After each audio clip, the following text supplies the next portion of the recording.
आज आपण लाईव्ह येण्याचं कारण आपण स्पष्ट सांगितलं होतं की जे पीक विमा आहे यावर आपण आज बोलणार आहोत।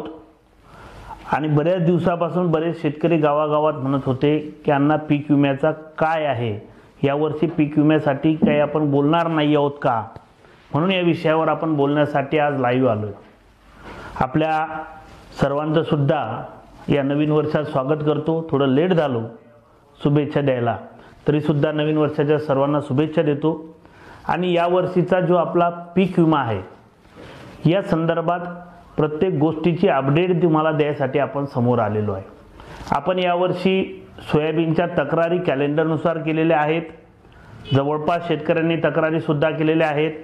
आपण सर्व शेतकऱ्यांनी त्यावर ताकद सुद्धा लावली होती आणि काळजीपूर्वक तक्रारी विशेषतः आपल्या जिल्ह्यातल्या यावर्षी झालेल्या आहेत। आता परिस्थिती अशी आहे आपली की आपल्याला या संदर्भात प्रत्येक शेतकऱ्याला जागी होणं गरजेचं आहे, जागरूक राहणं गरजेचं आहे। का म्हणतोय मी जागी राहणं गरजेचं आहे? कारण मार्च येतोय, म्हणजे फायनान्शियल इयर हे मार्चला खतम होतं 31 मार्चला, आणि ते फायनान्शियल इयर आता आपल्या पुढे डोळ्यापुढे उभं आहे। आणि या फायनान्शियल इयरमध्ये आपले पैसे हे शेतकऱ्याच्या अकाउंटला मिळाले पाहिजे, प्रत्येकाला पीक विम्याचे पैसे मिळाले पाहिजे। यासाठी खऱ्या अर्थानं आपण आज लाईव्ह येतोय। आणि हे मुद्दा प्रत्येकाला कळायला पाहिजे की नेमकं पीक विम्याचा आता कोण्या स्टेजला आहे आणि काय होतंय हे आपण जोपर्यंत कळून घेणार नाही तोपर्यंत प्रत्येक शेतकऱ्याला माहीत होणार नाही। मी इंडिव्हिज्युअली प्रत्येकापर्यंत जाऊ शकत नाहीये। ही परिस्थिती खऱ्या अर्थानं तुमच्या आमच्या साऱ्याच्या समोर आहे भावांनो।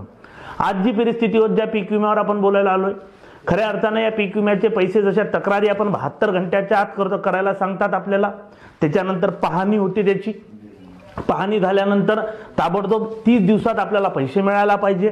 आज सोयाबीनचा सीझन होऊन तब्बल 3 महिने झालेले आहेत। हरभऱ्याचा सीझन आज संपण्याच्या ठिकाणी येऊन टेकलेला आहे। म्हणून आज 3 महिने झाले आमच्या सोयाबीनचे पैसे अद्यापर्यंत सरकारनं का दिले नाही? मान्य करतो, मधात आचारसंहिता होत्या, निवडणुका होत्या, मध्यंतरी अधिवेशन आलं, मंत्रिमंडळ स्थापन झालं, परंतु आता सर्व गोष्टी झालेल्या आहेत। मग आता सर्व गोष्टी झाल्यानंतर आता जवळपास 1 महिन्यानं आर्थिक बजेट सुद्धा सरकारचं स्थापन होईल आणि किमान त्याच्यामध्ये सुद्धा आमचे पैसे आमच्या शेतकऱ्याचे आम्हाला मिळाले पाहिजे। कारण यावर्षी आमच्या शेतकऱ्यांना वाशिम जिल्ह्यातल्या कुठलीही चूक केलेली नाहीये भावांनो, एकही सिंगल चूक आमच्या शेतकऱ्याची झालेली नाहीये। तक्रारी करताना एवढ्या काळजीपूर्वक तक्रारी आमच्या सर्व शेतकऱ्यांनी केलेल्या आहेत, हे मात्र निश्चितपणाने आम्ही तुम्हाला सांगतोय। राहिला प्रश्न आपले पैसे मिळवण्याचा, आजच्या स्टेजला काय कंडिशन आहे? मध्यंतरी आपण एक स्मरणपत्र दिलं होतं शेतकऱ्यांचं की बा पीक विम्यासाठी शेतकऱ्याच्या काळजीपूर्वक पटकन आमची दखल घेण्यात यावी, याचं एक पत्र आपण दिलं होतं। आणि त्या पत्रानंतर असं ऐकण्यात आहे आणि असं सांगण्यात येत होतं की कृषी विमा कंपनीवर, जी कंपनी आहे आपली पीक विमा कंपनी, हिच्यावर कारवाई करण्याचे आदेश म्हणल्यापेक्षा माहिती आम्हाला जी मिळाली याच्यानुसार आदेश मॅडमनं सांगितलं होतं, म्हणजे कलेक्टर मॅडमांनी सांगितलं होतं की या कंपनीस ताबडतोब शेतकऱ्याचे पैसे द्या किंवा यांच्यावर गुन्हे दाखल करा। परंतु अद्यापर्यंत कृषी विभागाकडून यावर कुठलीही कारवाई आतापर्यंत झालेली नाहीये। ही मात्र आतापर्यंतची दुर्दैवी गोष्ट आहे। आज 3 महिने व्हायला लागले सोयाबीनचा सीझन होऊन, पीक विम्याच्या प्रश्नावर कोणी बोलायला तयार नाहीये। अधिकाऱ्याला सांगून सुद्धा कलेक्टर मॅडमना आतापर्यंत आदेश झाले, म्हणजे कारवाई झालेली नाहीये। म्हणजे याच्यात कृषी विभाग सामील आहे का बुवा? हा आमच्या मनातला प्रश्न आहे कृषी विभागाला आज। आणि शेतकरी सुद्धा कृषी विभागाला विचारतोय की बाबा आमच्या पैशाचं काय झालंय?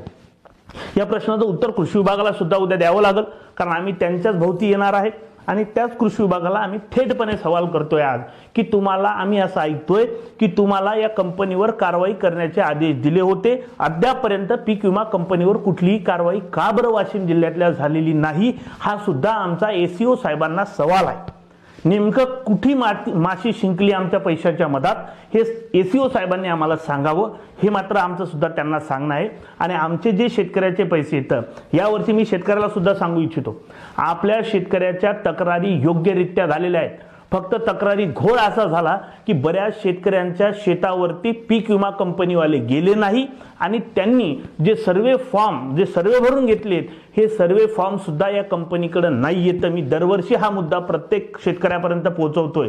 म्हणून यांच्याकडे कुठलीही गोष्ट नसली तरी आपले पैसे मिळवणे आपलं कर्तव्य आणि आपल्याला ते पैसे मिळवून घ्यायचे। यासाठीचं आपलं पुढची दिशा आपण आज ठरवणार आहोत भावांनो. आणि ही जी दिशा ठरवतोय आपण, याच्यामध्ये पहिले आपण एक पत्र दिलं होतं. आता उद्याच्या 2 दिवसात आपण पीक विमा कंपनीला एक पुन्हा स्मरणपत्र कलेक्टर मॅडमांना देणार आहोत, कलेक्टरांना देणार आहोत.